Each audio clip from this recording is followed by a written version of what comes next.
In recent years, China has made progress in military modernization, particularly in the fields of the J-20 and J-16 fighter jets, as well as the PL-15 and PL-21 air-to-air missiles. The Chinese military claims that the PL-15 has a range of 150 kilometers, while the PL-21 is said to be capable of striking targets up to 400 kilometers away. Some Chinese military media have hailed these weapons as milestones of China's advancements, even suggesting that the performance surpasses that of similar U.S. equipment. However, the U.S. military's development strategy has long moved beyond simple weapon performance comparisons. The U.S. military is reshaping the strategic landscape in the Western Pacific by deploying the SM-6 surface-to-air missile and its air-launched variant, the AIM-174B. The SM-6, with a range exceeding 300 kilometers, can effectively intercept hypersonic targets, while the AIM-174B combines multiple capabilities into one: air-to-air, anti-ship, ground attack, and missile defense. In early August, Australia's Hobart-class destroyer successfully launched an SM-6 during the Pacific Dragon 2024 exercise, demonstrating its ability to intercept hypersonic missiles and other high-speed aerial targets. These Australian destroyers, equipped with a U.S. Aegis combat system, can seamlessly cooperate with U.S. forces, particularly excelling in joint operations with U.S. carrier strike groups. In any potential future conflict, the Australian Navy, armed with advanced weapons such as the SM-2 and SM-6, could provide strong support to the U.S. military, thereby weakening China's strategic advantage in the Western Pacific to an extent. China's advanced naval vessels, like the Type 055 destroyer, feature a phased array radar system called the Chinese Aegis and are equipped with up to 112 vertical launch units, surpassing conventional destroyers. However, in actual combat, they may struggle to compete with the U.S. Navy. The primary air defense weapon of the Type 055 is the domestically produced HHQ-9B missile. While impressive on paper, it still lags behind the mature systems of the U.S. Navy in terms of target detection, identification, tracking, and information processing. It is said that the system can only guide 6 missiles to intercept incoming targets simultaneously. To compensate for this shortcoming and improve interception success rates, the Chinese Navy has to adopt a redundancy strategy, using 2 missiles to target a single threat, which inadvertently reduces the efficiency of air defense and missile interception. On the other hand, the U.S. Aegis combat system, with its advanced AN-SPY-1 phased array radar and powerful computing capability, can simultaneously track and manage over 100 aerial targets and guide up to 24 missiles, such as the SM-2 and SM-6, for interception.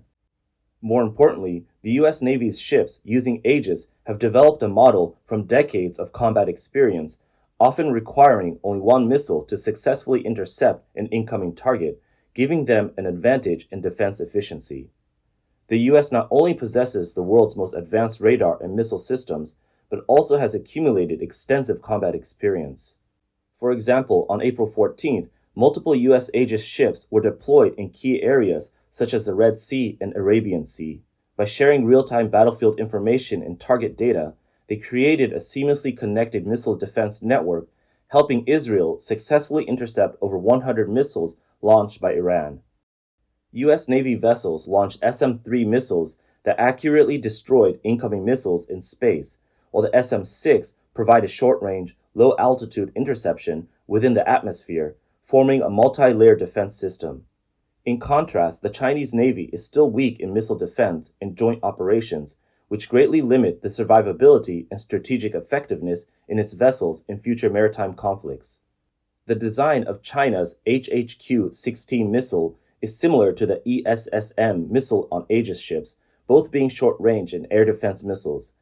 However, the Mk-41 vertical launch system on Aegis ships can load 4 ESSM missiles per cell, while the vertical launch system on the Chinese Type 055 destroyer can only load 1 HHQ-16 per cell, limiting the number of munitions available and ability to handle saturation attacks. The U.S. Navy's SM-6 missile is not only capable of air defense, but also anti-ship missions.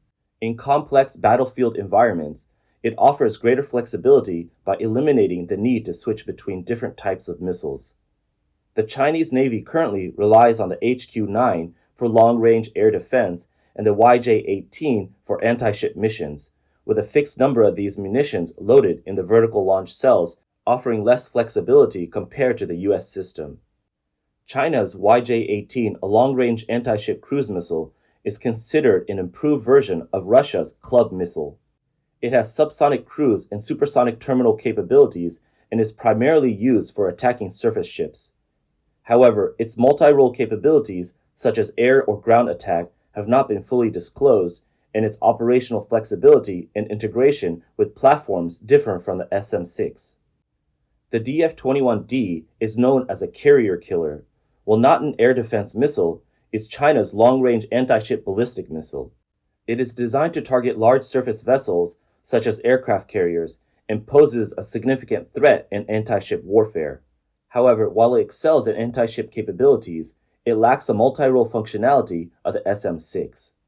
Currently, China does not have a missile system that directly matches the SM-6 in terms of multifunctionality, system integration, and operational flexibility. In these areas, the SM-6 remains superior.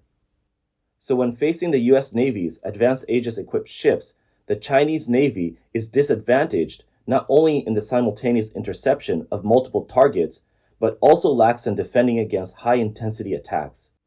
So in the contest between Chinese and US naval forces, the US and its allies, with their Aegis-equipped ships, are likely to maintain an air defense and missile interception advantage, reducing the survivability and effectiveness of Chinese vessels.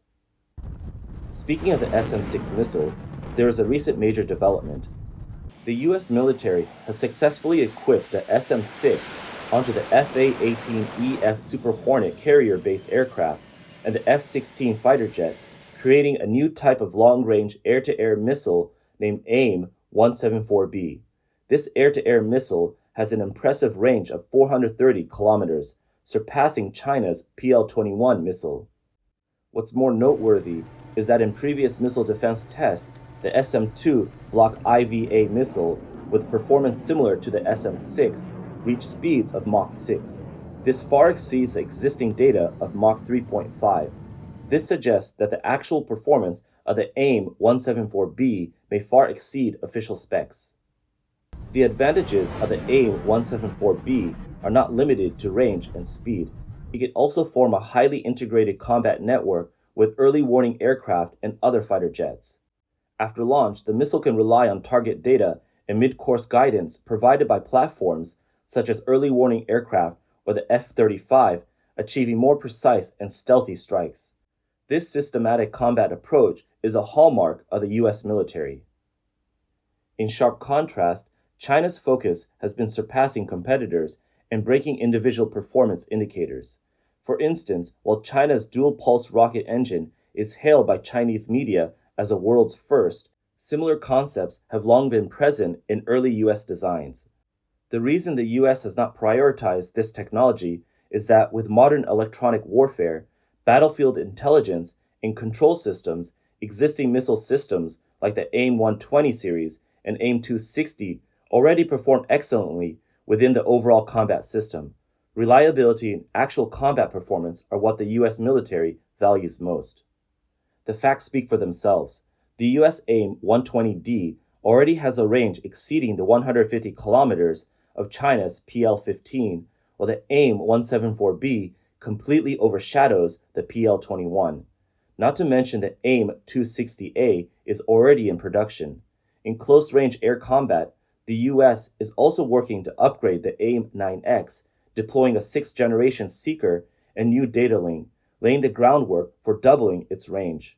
In contrast, China's PL-10, designed for the J-20 aircraft, is already outdated and its upgrade remains unclear. Through these developments, we can clearly see the differences in military development philosophies between China and the US. The US excels in refining existing technologies, focusing on actual combat performance and system integration, while China tends to chase superficial advancements and individual achievements without the necessary system support. The fact that the US can adapt a 10-year-old SM-6 to counter China's latest PL-21 is very telling of the issue. The SM-6 is primarily designed to intercept anti-ship missiles, particularly China's YJ-21. Chinese military media have claimed that the YJ-21 can perform a plunging attack on U.S. aircraft carriers, which the U.S. cannot intercept. However, this claim is misleading. The YJ-21, being a ballistic missile, follows a parabolic trajectory during flight. Even when approaching its target, it cannot suddenly switch to a 90-degree attack angle. The so-called plunging attack is more metaphorical, with the actual attack angle being much more gradual than a direct 90 degrees.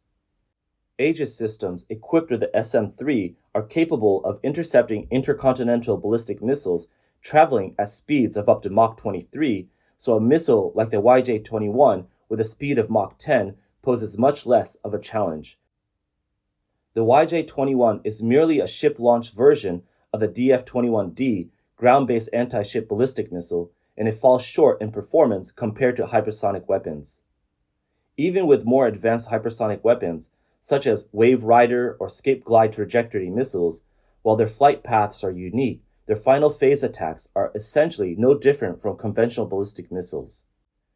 They are similarly constrained by physics, making high overload, high maneuver penetration difficult, exaggerating the power of the YJ-21 and claiming it is uninterceptable lacks sufficient theoretical and practical basis. The Chinese Navy's inadequate air defense capability is primarily due to outdated radar and electronic equipment.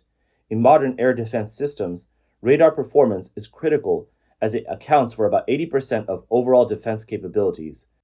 By contrast, missile performance accounts for only 10%, and other equipment another 10%. If radar and electronic equipment are subpar, even the most advanced aircraft, missiles, and ships cannot perform to their full potential. If a radar can detect and lock onto an F-35 fighter, even an old SAM-2 missile can bring it down. Conversely, if the radar's performance is poor, even the most advanced missiles are useless. China's Navy claims that the radar on the Type 055 destroyer has a detection range of up to 400 kilometers, but this is only under ideal conditions when detecting high-altitude targets. When facing low-flying enemy aircraft, the electromagnetic waves from shipborne radar are blocked by the curvature of the Earth just after 40 kilometers, making it impossible to detect targets farther away. This is a limitation of physics, not a technical issue unique to China. However, the issue lies with the CCP's exaggeration of the radar's far-reaching capabilities. To compensate for the shortcomings of shipborne radar, early warning aircraft are usually deployed to monitor the entire sea and air domain. However, whether it's the US's E-2 and E-3, Russia's A-50, or China's KJ-500, they all must remain at high altitudes and can't protect themselves. In actual combat, the side that first loses its early warning aircraft will see the effectiveness of its air defense system reduced by up to 70%, leading to significant potential losses. In theory, fighter jets are the guardians of early warning aircraft.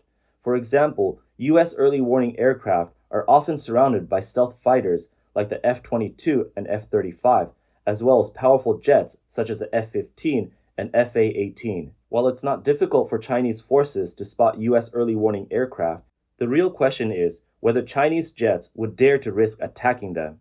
If they don't strike, U.S. early warning aircraft will function effectively, enhancing the combat power of U.S. fighters. On the other hand, a hasty attack could easily lead Chinese jets into a trap. At present, China only has the J-20 as a barely capable stealth fighter, while other aircraft like the J-16 and J-10C still follow traditional designs, making it difficult to compete with the U.S. military. In future confrontations, it will be hard for China to protect its early warning aircraft. The fundamental reason for the lag in Chinese fighter jets lies in the poor quality of materials and manufacturing processes, resulting in components that are relatively crude and heavy, ultimately diminishing the aircraft's overall performance. Moreover, the gap in electronic technology between China and the U.S. spans decades, especially in chip technology, making it hard to see how China can close the performance gap. China's excessive boasting in this regard also raises doubts. Objectively speaking, the combat capability of the J-20 is at best comparable to a 4.5 generation fighter like the F-16V, with a considerable gap remaining between it and the F-22 or F-35. Despite this, the development of the J-20 has benefited from China's acquisition of the Su-35 from Russia. In 2002, when Russia began developing the Su-35, they sought Chinese funding for collaboration. However, China at the time believed it had fully mastered the technology of the Su-27 platform and could independently develop a new model to meet its needs. China was then focused on the J-11B project and had little interest in the Su-35. Later, during the 2014 Zhuhai Air Show, the Su-35S made an impressive debut, and China decided to purchase the Su-35S, acknowledging that it was indeed superior to their own J-11B and hoped to learn something new from the Su-35S.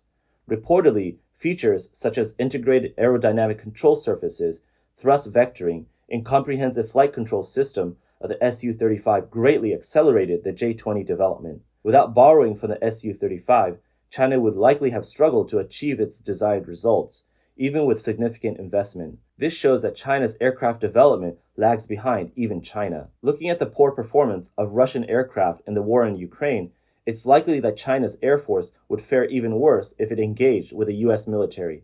Comparing Russia's Su-35 with China's J-11B, which is a clone of the Su-27, it shows the true capability of Chinese aircraft. Nowadays, some even claim that thanks to advanced avionics, even the F-16V could match the J-20. Overall, while the J-20 aimed to rival the F-22, its combat capabilities are far beyond due to outdated avionics and engines, making it more comparable to the F-16V. In close-range dogfights, the J-20 is at a definite disadvantage. The reason is simple: it lacks a cannon and can only rely on short-range air-to-air missiles.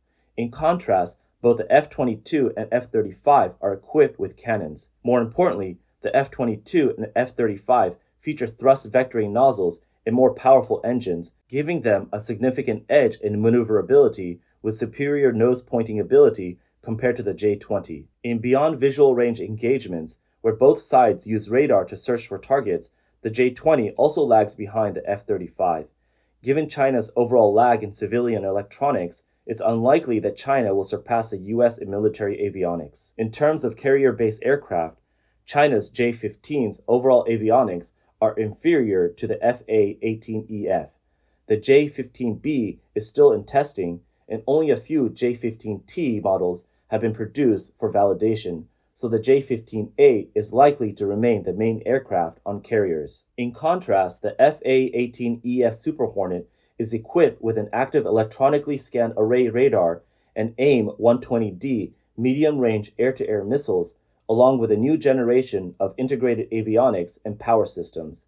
It also has a cleaner frontal design, with a radar cross-section of just 0.1 square meters, while the J-15's is around 10 square meters, making it 2 orders of magnitude higher. In beyond visual range combat, the J-15 currently lacks the capability to directly challenge the Super Hornet. If the FA-18EF is armed with an AIM-120D, which has a range of 160 kilometers, it can easily detect and shoot down the J-15 before being spotted. In terms of aerodynamic layout and engine performance, the J-15 is also inferior to the FA-18EF.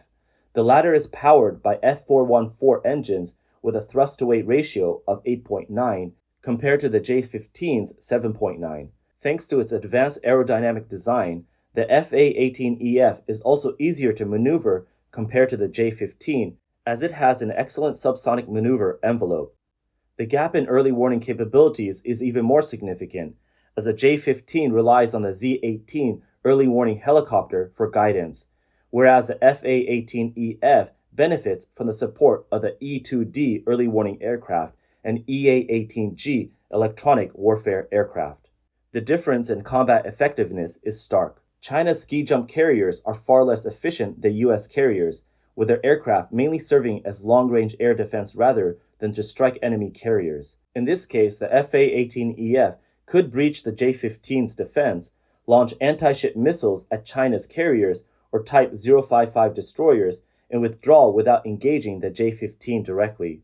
Once the Chinese carrier loses operational capability and the J-15s can't take off or land, victory is secured. Even if there is direct combat, the FA-18EF would easily win against the J-15 due to its superior detection and information control. Most importantly, China's J-15 relies solely on the Z-18 early warning helicopter for command and guidance, while the US's FA-18EF benefits from the E-2D early warning aircraft. The vast difference between the Z-18 and E-2D requires no further elaboration. In terms of air defense and air superiority, China's Navy still lags significantly behind the US's Navy.